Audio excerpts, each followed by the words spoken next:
Yeah, a 53 Ford Sunliner. You look at the bumper on this, it's like 3 bumpers for crying out loud, or 2.5. That's all part of it or something.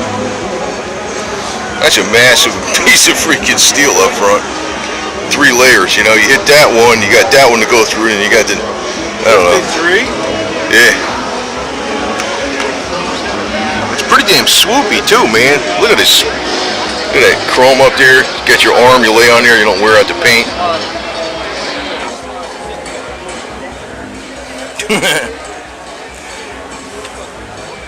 Pretty damn sweet, man.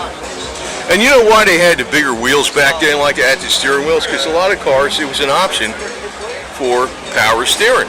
So they didn't put 2 different size steering wheels on. They just put a bigger wheel so you had enough leverage to power, you know, to turn the wheel when you're parking it. So that's why, you know, later, you know, you'd see those smaller foam wheels, smaller diameter. People playing around, you know, racing around on the street and stuff, having fun.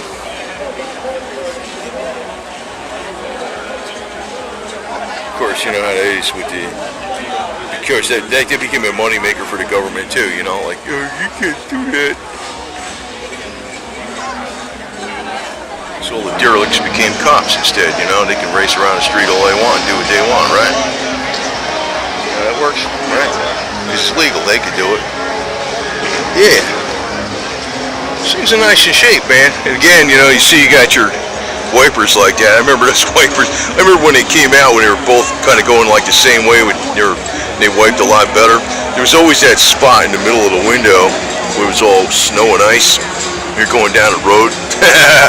It's still, you can still see because you're looking through that part. You weren't looking through the middle, you know. But you know what I mean. Look at those hubcaps too. It's pretty interesting. So this is a different design. Pretty damn modern looking for a 53, man. Swoopy convertible.